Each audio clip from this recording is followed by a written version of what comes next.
everyone. Heidi here from Rain Country. God is good all the time.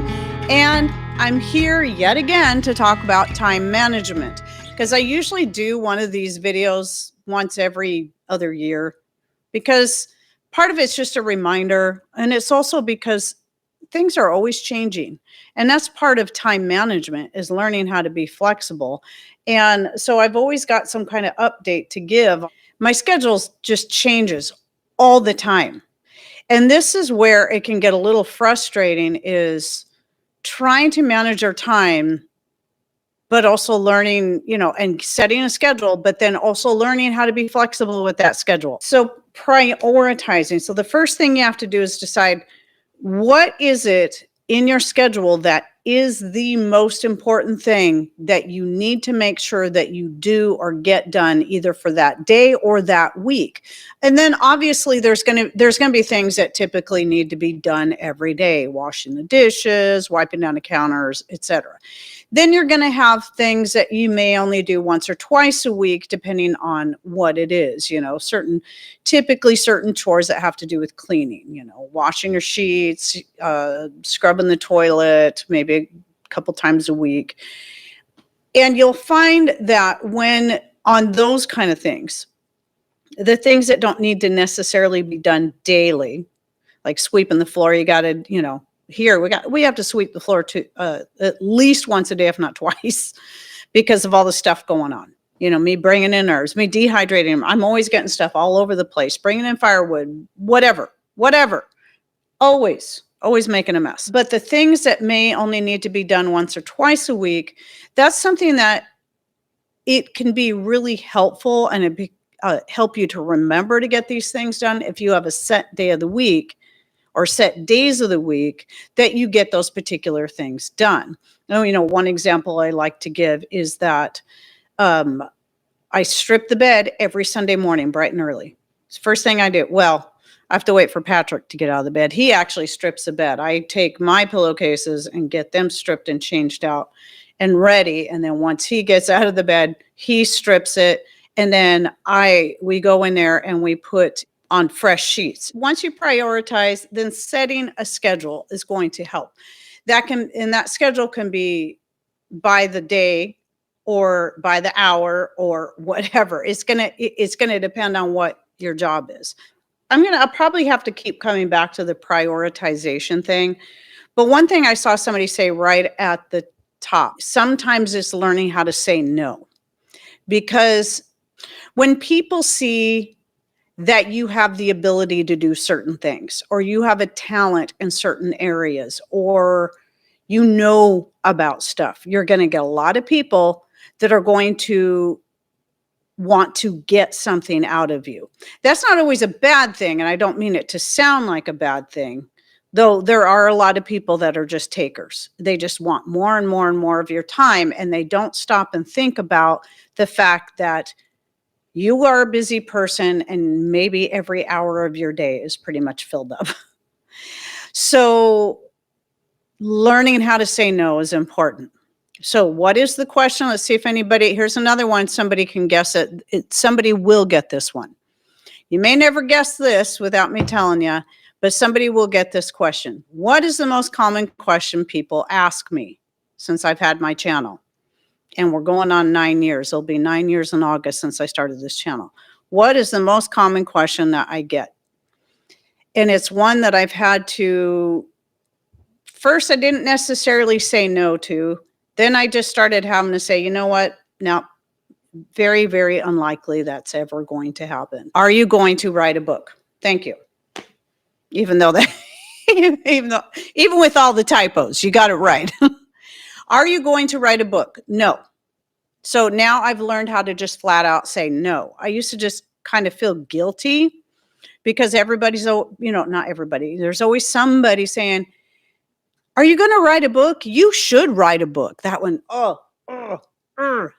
no, I should not write a book. I should do what I need to do to take care of my family, to keep my YouTube channels going, because that's where the main source of income comes from, not just what I earn off of YouTube, but you know, through selling some of our homemade products and stuff. And if it wasn't for YouTube, we wouldn't be able to sell the products the way we do. I'm actually not a bad writer. I've written things before. I've written stories before, but it's not something I want to do. I would rather just talk to people. And one of the reasons, and I've done videos on this, but one of the reasons I don't want to write a book, A, I just don't want to. B, it's going to take time that I do not have. And again, we're talking about prioritizing. I have a fourth grandbaby on the way. My family and the other things I do to take care of us have to be far more important than me writing a book. But I can put YouTube videos out there because that's my job right now. And the great thing about that is it's free. You don't have to buy it. All of the information I put out there is free to everyone. I earn money from ad revenue and other such, but you can still glean all the information for free. And if I come up with a better idea and change something, I can let you know and give you updates instead of writing a whole new book that then you have to buy. And I make mistakes because, there's things that I've learned along the way, just like what I recently learned about this mysterious substance in this jar that up until this last week, I would have told everyone to not touch, not do anything with, because it's highly toxic. But it's those kind of things. I've also told people other things were toxic, like calendula leaves, when they're absolutely not. So anyway, that's something I've had to learn to say no to. And it used to be like, you're going to a church and, I've shared this story before where I was going to this one church at a time and people already knew I worked with kids because I was teaching dance. I was teaching dance to kids from ages 3 clear on up through teenagers, and a couple of times some adults. But because people knew that I work with kids, they thought I would be the perfect person to take children's church and other such things. No, because first of all, working with kids was my job. I loved it, but that was already my job. And I had young babies, but people were really disappointed in me for not taking that position because they knew I was absolutely suited for that position. No. And back then I was so young. I mean, my kids were babies. I was in my late 20s and it was so hard for me to say no. I felt so guilty for turning down an opportunity to serve in my church, but I knew it wasn't the right thing for me. I mean, I already spent my whole week with kids, other people's kids and my own kids. And, it'd be nice if I could have a Sunday where I'm just able to, sit and enjoy a sermon. Of course, that was back when I was going to church on Sundays. But at any rate, the learning how to say no is a tough one, but you got to prioritize. And if you're a believer, you learn how to trust God to lead you in the right direction. Here was what happened in that church. I really wanted to have some kind of responsibility in the church. I actually had a desire to, but God was not leading me in any of the directions people wanted to pigeonhole me in. And I didn't know where it was. Well, come to find out, God was actually drawing us out of that church into a different church at that time. And it wouldn't have worked out anyway. Okay, obviously some things you have to consider for yourself are your physical abilities.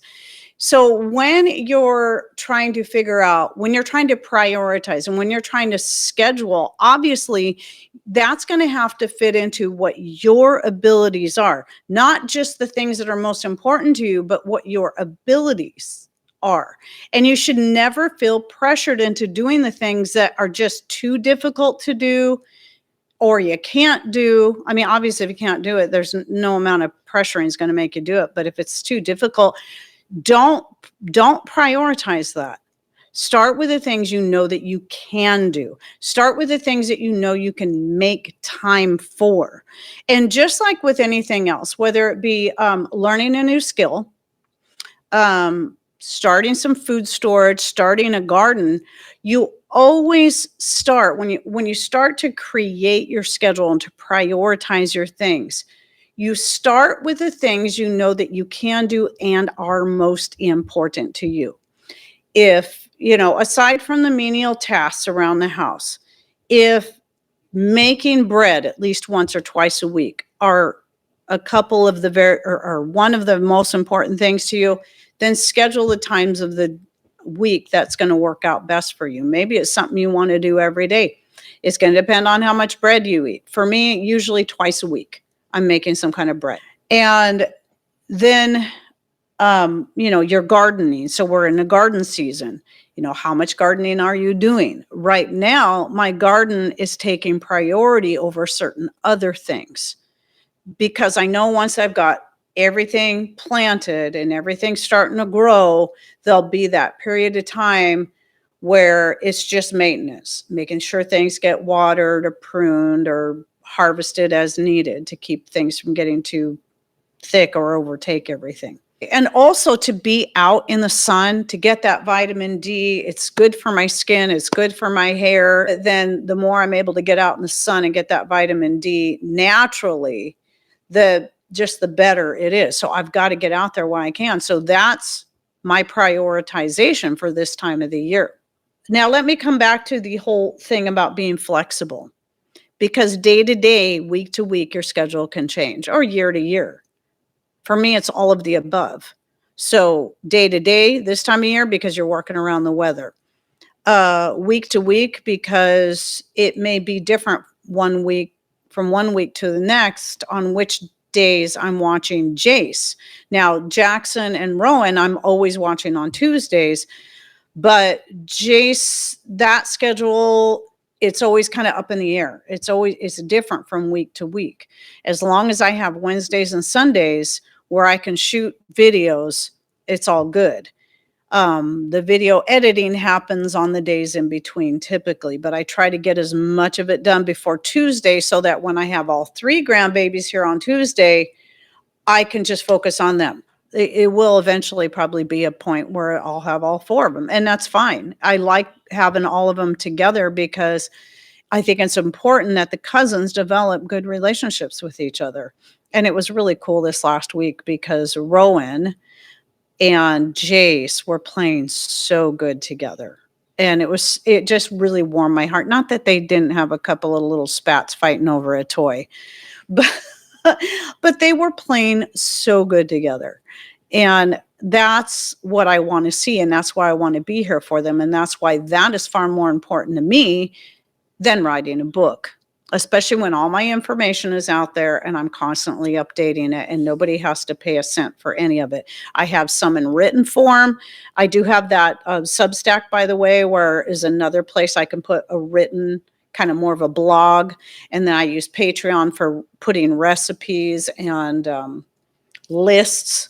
But all of them are free. There's nothing on either side is behind a paywall. The final thing that I know not everybody's going to agree with this, but I know some of you will understand. And whether or not you are one who believes that God created the Sabbath for us and that we should keep it, whether you believe that or not, whether you believe that still for us today, what I can share with you from my own experience is that when Patrick and I both finally became very, very intentional, something we've been kind of trying to do more. We know that God set an example for us right in the first chapter of Genesis of, taking a day of rest. Did we really think God needed that day of rest? No, he did that for our sake.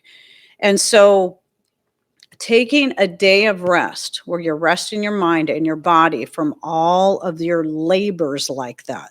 So for me, as much as I enjoy doing YouTube and interacting with you guys, it's still my job. So Saturdays, nothing YouTube related. Except for watching other people's videos, because that's different. I try not to think about work. I try not to think about, okay, what video am I going to shoot tomorrow? What am I going to talk about in my live show?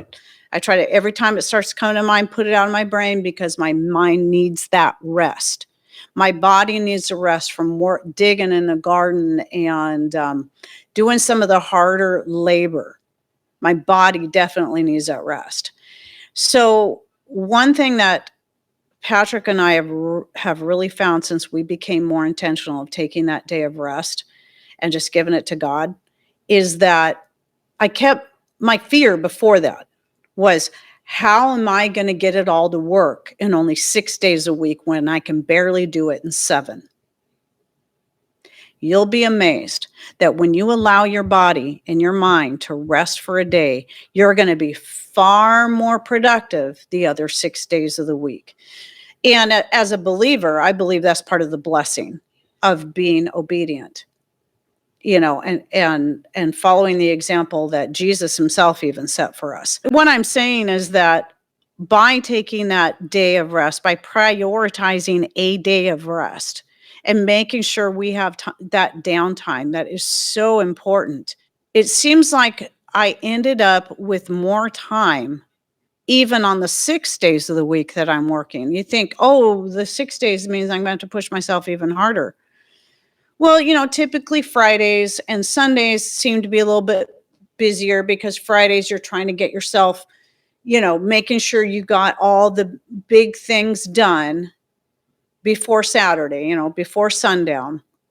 And then Sunday, sometimes it's catch up, but not really. It's not like you think. It's not hectic. It's not crazy. I find that even since taking that day of rest, I don't feel like I have to, work from 4:30 in the morning until 9 o'clock at night. I can be ready to rest at 4:30 and just relax for the rest of the evening, or do those things like crocheting and stuff. And that's something that can be relaxing. And I can do that in the evening. Or I can go sit in our massage chair. I've been doing that a lot lately, especially with all the digging and the lifting and the pulling. I've got some sore muscles, let me tell you. If there's one thing I could recommend for anyone to start with, is learning, first of all, how to take a day of rest.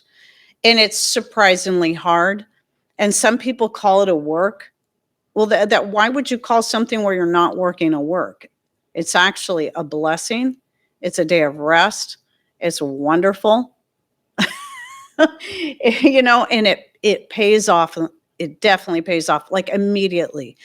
Well, it could take a few weeks if you're used to working every day of the week in some form. It can take a while to kind of get into a swing and find a pattern. And then you just realize, wow, this is such a blessing. And where did all this extra time come from on the other 6 days of the week? Where did all this extra time come from? A couple other points is that you got to watch out for the time suckers. And right now, the most common time suckers are social media, Facebook, Instagram, whatever. Because you get in there, even if you're going in there just to make a quick post or send somebody a message, next thing you know, you find yourself scrolling.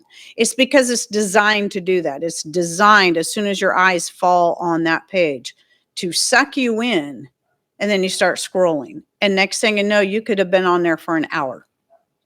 And so, or even games. And it's not that there's anything wrong with those things, but in order to get the important stuff done, you got to make sure you're doing that first, that you're prioritizing and scheduling. And then later in the evening, if you want to get on there and scroll through your social media or play games or something, fine. That can be your downtime. Some other things also is learning how to be able to do a couple things at once. Now, they say you can't multitask really, but yes, you can. So you can be listening and learning something, like listening to scripture, listening to books, listening to videos on YouTube that, you're trying to learn something from while you're washing dishes, while you're baking something. I'm always listening to something. Well, I shouldn't say always. Sometimes I just want quiet while I'm doing stuff so I can pray and I can think. But a lot of times that's where I'm doing a lot of my listening. Now, when it comes to listening to the scripture, because Patrick and I go through at least 5 chapters every night, we do that together without me doing, we don't do any other activities, so we can stay focused on the word. But when it comes to everything else, I can do that while I'm sewing, while I'm making another batch of butter crescent rolls for Patrick, because that's like his favorite bread right now, just for everything. And even as I've shared before, you can, if you're trying to add a little more exercise, a little more movement while you're doing those stand-up jobs, while you're washing dishes or something like that, you can do your leg lifts or do something to where you're getting some kind of movement to get the blood going and work your muscles. So you're getting your exercise, but getting out in the garden, if that's something you can do and want to do, getting out in the garden and working is exercise. Do you think that people, a couple thousand years ago had gyms and had to set a certain time of the day to do specific exercises? Or do you think they just worked? They worked because they did all the things that we've become dependent on machines doing for us. And so they didn't have to set aside time to lift weights and do their jumping jacks and whatever it is that they like to do. No, we don't always like to do that stuff or go for a run.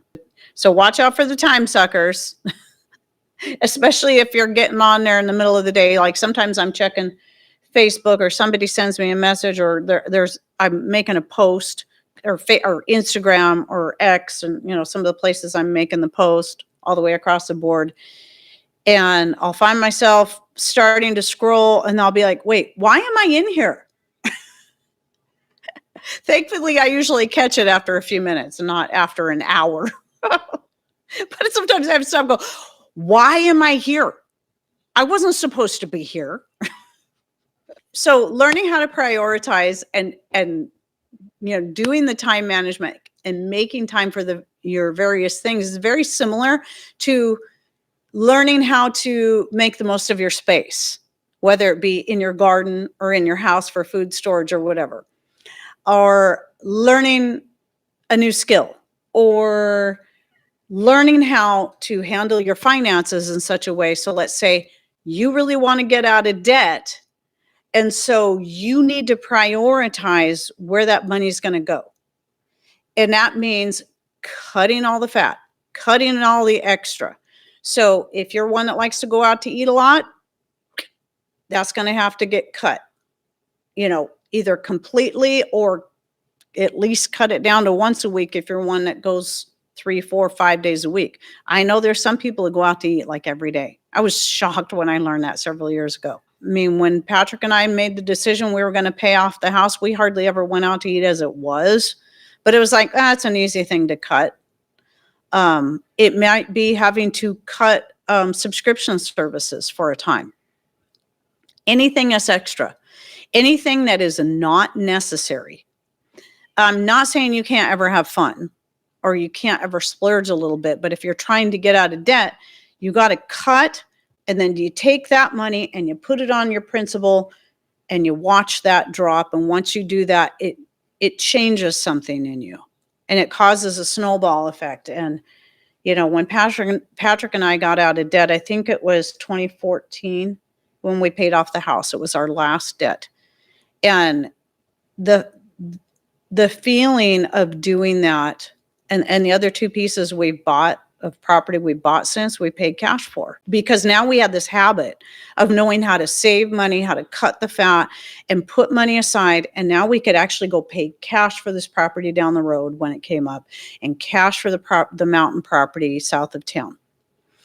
And we didn't have to go into debt again to do that. Now, there were other pieces of property we would have really liked to have had, but we would have had to go into debt for that. And we said, nope, that's not going to happen. We're not doing that again, because we worked hard to get ourselves out of debt. So anyway, that's a whole nother topic. But my point is it applies, that same principle applies to your time management, that prioritization. If it's important enough to you, you will make the time. To me, writing a book, I could make the time. It's not important to me because other things are more important to me than that. And like I said, I just really don't want to. I don't have the desire to do it. but I don't mind writing a little blog now and then. Usually it's something that will just come to me out of the blue. It's like, oh, time for me to write something. And it's something I can do that's short, add a few pictures, there you go. And it's free. You don't have to pay for it. I hope you guys all have a great week. Thanks for coming in. Take care and God bless.